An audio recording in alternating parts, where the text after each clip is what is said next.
हमारे यहाँ पढ़ाई का मतलब नौकरी और नौकरी का मतलब सिर्फ सरकारी नौकरी, यही सब था। मैं बड़ौदा में रहता था पहले और वहाँ महाराष्ट्रियन परिवारों से हमारा नाता जरा ज़्यादा था, तो गायकवाड़ी स्टेट है। तो हमारे कुछ साथी बड़े मजाक के स्वभाव से कहते थे, अगर बेटी बड़ी हुई, शादी तय करनी है, तो घर में चर्चा क्या होती है? बोले मूला फाल छाना है, अरे बेटा बहुत अच्छा है, फिर क्या सरकारी नौकरियां है, बस। तो अब बेटी शादी होने के लिए योग्य हो गया। आज पूरी सोच बदल गई है। कोई बिजनेस की बात करना था तो पहले आइडिया की नहीं, दिमाग यही है यार, करना तो है लेकिन पैसे कहां से लाऊं। शुरुआत की चिंता उसकी पैसों से रहती थी। जिसके पास पैसा है वही बिजनेस कर सकता है, ये हमारे यहां धारणा बन चुकी थी। ये स्टार्टअप इकोसिस्टम ने उस साइकिल को तोड़ दिया है जी। और देश में जो रिवॉल्यूशन आता है ना, ऐसी चीजों से आता है। देश के नौजवानों ने जो जॉब सीकर से ज्यादा जॉब क्रिएटर बनने का रास्ता चुना है। और फिर जब देश ने स्टार्टअप इंडिया अभियान शुरू किया तो देश के युवाओं ने दिखा दिया कि वो क्या कुछ कर सकते हैं। आज भारत दुनिया का तीसरा बड़ा स्टार्टअप इकोसिस्टम है। 2014 में जहां देश में कुछ 100 स्टार्टअप भी नहीं थे, आज भारत में करीब 1.25 लाख रजिस्टर्ड स्टार्टअप्स हैं और इनसे करीब 12 लाख नौजवान सीधे तौर पर जुड़े हुए हैं। हमारे पास 110 से ज्यादा यूनिकॉर्न्स हैं। हमारे स्टार्टअप्स ने लगभग 12,000 पैटेंट्स फाइल किए हैं और बहुत सारे स्टार्टअप्स ऐसे हैं जो अभी तक वो पेटेंट के महत्व नहीं समझे हैं। मैं अभी भी मिल के आया, मैंने पहला ही पूछा, मैंने कहा पेटेंट हुआ गया? नहीं, बोले प्रोसेस में है। मेरा आप सबसे आग्रह है, उस काम को साथ साथ चालू ही कर दीजिए, क्योंकि आज दुनिया इतनी तेजी से बदल रही है, पता नहीं कौन कहां हाथ मार ले।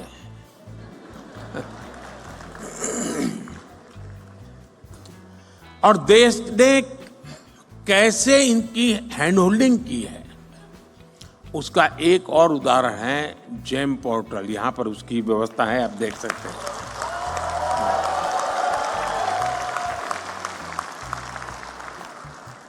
आज ये स्टार्टअप सिर्फ जेम पोर्टल पर ही करीब 20,000 करोड़ रुपए से ज्यादा का कारोबार कर चुके हैं।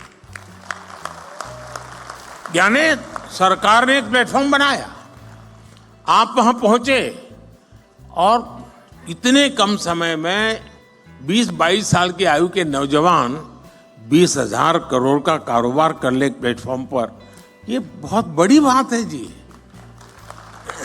साथियों, आज जो स्टार्टअप सफल हो रहे हैं उन पर एक बड़ी जिम्मेदारी भी है। आपको ये तो ध्यान रखना ही है कि आपके आइडिया पर किसी ने भरोसा किया है, तभी आप यहां पहुंचे हैं। इसलिए आपको भी एक नए आइडिया को सपोर्ट करना चाहिए। कोई तो था जिसने आपका हाथ पकड़ा था, आप भी किसी का हाथ पकड़िए। क्या आप किसी एजुकेशनल इंस्टीट्यूट में युवाओं को प्रेरित करने के लिए मेंटर के रूप में जा नहीं सकते? मान लीजिए आपने 10 टिंकरिंग लैब ले लिए, जाएंगे उन बच्चों से बातें करेंगे, आपके आइडिया से उनके आइडिया चर्चा करेंगे, इंक्यूबेशन सेंटर पर जाएंगे, 1 घंटा दीजिए, आधा घंटा दीजिए, मैं रुपये पैसे देने की बात नहीं कर रहा हूं। देश की नई पीढ़ी से मिलिए दोस्तों, मजा आ जाएगा।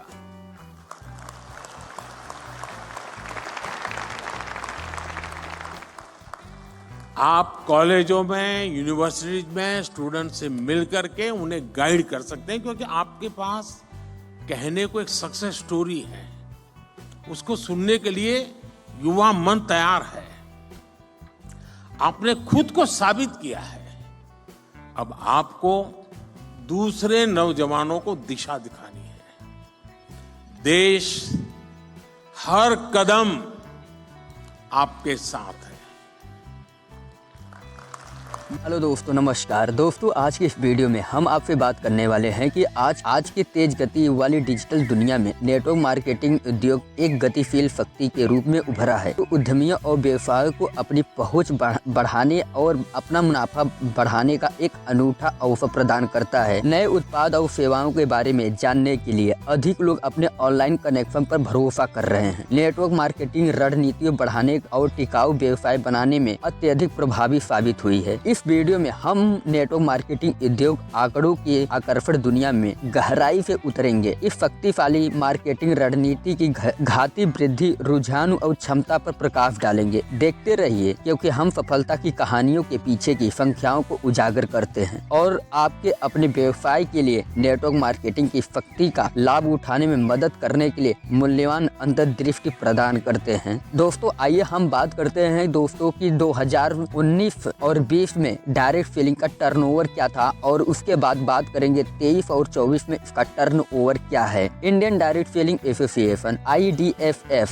ने अपने वार्षिक सर्वेक्षण में कहा कि भारत में डायरेक्ट सेलिंग उद्योग की वार्षिक बिक्री 19,000 करोड़ रुपए पार कर गई, जो वित्त वर्ष 2021 और 22 के लिए साल दर 5.3% से बढ़ रही है। सर्वेक्षण रिपोर्ट ने कहा कि उद्योग जिसमें सदस्य कंपनियों के रूप में शामिल है 2021-22 में बढ़कर 1920 करोड़ हो गए हैं, जबकि पिछले वर्ष में 18,067 यानी 67 करोड़ रुपए था। IDFC ने एक बयान में कहा कि उस वर्ष महामारी के बीच में आर्थिक और सामाजिक चुनौती के बावजूद लचीला बनकर उभरा। इसमें कहा सहयोगी सदस्यों के भीतर वेलनेस और न्यूट्रिकल श्रेणियों में सामग्री श्रेणी की बिक्री में 59% का योगदान दिया। इसमें बाद में सौंदर्य प्रशासन ब्रांडों और द्वारा 22% राजस्व योगदान दिया। IDF अध्यक्ष रजत बनर्जी ने कहा कि भारत को एक ऐसा बाजार के रूप में देखा जाता है जिसमें प्रत्यक्ष बिक्री की जबरदस्त संभावनाएं हैं। IDF से सदस्य कंपनियों का योगदान सकल उद्योग राजस्व 55%। रिपोर्ट में ये भी कहा गया कि सक्रिय विक्रेता प्रत्यक्ष की संख्या 2020 और 21 में 79 लाख से 6% बढ़कर लगभग 84 लाख हो गई। इसमें कहा गया कि उद्योग में 56% सक्रिय पुरुष विक्रेता शामिल है। यह कहते हुए कि 2020 और 2021 के लिंग अनुपात पुरुष कार्यबल पक्ष में बदल गया। उपभोक्ता मामले, खाद्य और सार्वजनिक वितरण राज्य मंत्री अश्विनी कुमार चौबे ने एक बयान में पिछले 3 वर्षों में प्रत्यक्ष बिक्री और कौशल्य प्राप्त करने वाले लोगों की संख्या 84 लाख से बढ़ गई, और उन्होंने कहा कि सरकार को संशोधित उपभोक्ता संरक्षण नियमों ने उपभोक्ताओं को पर्याप्त सुरक्षा सुनिश्चित की और उद्योग की नीति स्पष्टता प्रदान की। 2021 के अंत में सरकार ने उपभोक्ता संरक्षण डायरेक्ट सेलिंग नियमों के तहत डायरेक्ट सेलिंग उद्योग के लिए नए नियम जारी भी किए गए, जिसमें पिरामिड और मनी सर्कुलेशन योजनाओं पर प्रतिबंध लगाया गया। इस कदम का उद्देश्य वैध खिलाड़ियों और पंजी स्कीम संचालकों को अलग करना था। तो दोस्तों, आपने ये जाना कि 2021 और 22 में इसका टर्नओवर क्या रहा। 18,063 करोड़ रुपया था। लेकिन अब हम बात करेंगे 2023 और 24 में इसका टर्नओवर क्या है, जो इंडियन डायरेक्ट सेलिंग ने वो करके दिखाया, जो कि अभी तक 2017, 18, 2011 तक कुछ नहीं हुआ था। और 2023 और 24 में इसका टर्नओवर इंडियन डायरेक्ट सेलिंग का क्या है, आइए इस वीडियो में जानते हैं। दोस्तों, हम घर बैठे खरीदारी रास आने लगी है, तभी तो डायरेक्ट सेलिंग का कारोबार कितना है। दोस्तों, आइए इस वीडियो में जानते हैं। कोरोना काल में लोग कुछ अच्छी आदतें लगी। इनमें से एक आदत घर बैठे खरीदारी करने की है। इसी ई-कॉमर्स और डायरेक्ट सेलिंग उद्योग को पंख लगे हैं। अब देखिए ना, पिछले साल भारत में डायरेक्ट सेलिंग इंडस्ट्री का कारोबार कितना था। आइए दोस्तों जानते हैं इस वीडियो के माध्यम से। भारत में पिछले साल डायरेक्ट सेलिंग इंडस्ट्री में जोरदार बढ़ोतरी हुई। उस दौरान डायरेक्ट सेलिंग का टर्नओवर कितना है, कितने करोड़ तक पहुंच गए हैं, इसी वीडियो में ही बात करने वाला हूं दोस्तों। इसके साथ डायरेक्ट सेलर की संख्या में भी बढ़ोतरी हुई। अब डायरेक्ट सेलर कितने हुए ये भी मैं बात करूंगा दोस्तों इस वीडियो में। वीडियो को एंड तक बने रहिएगा। चैनल पर नए होंगे चैनल को अभी कर लीजिएगा सब्सक्राइब और बेल आइकन को जरूर प्रेस कर दीजिएगा। दोस्तों आइए वीडियो को करते हैं स्टार्ट। नई दिल्ली कोरोना काल भले ही बीत गया हो, लेकिन उस दौरान लोगों को कुछ चीजों की आदत लगी हुई है, वह छूट नहीं रही है। कोरोना काल के दौरान महीनों बाजार बंद रहे तो लोग घर बैठे खरीदारी की आदत लगी। बाजार या कारोबार की भाषा में इसे डायरेक्ट सेलिंग कहते हैं। यह बाजार अभी भी बढ़ रहा है, तभी तो पिछले साल भी इसमें 12% की ग्रोथ हुआ। अब भारत में डायरेक्ट सेलर का बाजार बढ़कर 21,282 करोड़ रुपए तक पहुंच गया है। 21,000 से भी ज्यादा हो चुके हैं। दोस्तों सर्वे रिपोर्ट से मिली जानकारी, भारत में डायरेक्ट सेलिंग इंडस्ट्री के शीर्ष संस्था Indian direct selling association IDFA ने कल ही एक रिपोर्ट जारी की। इसमें बताया गया कि भारत में डायरेक्ट सेलिंग इंडस्ट्री का कारोबार अभी भी बढ़ रही है, तभी तो इस उद्योग का कारोबार वित्तीय 2022 और 23 में लगभग 12% से ग्रोथ के साथ 21,000 करोड़ रुपए का हो गया। इस रिपोर्ट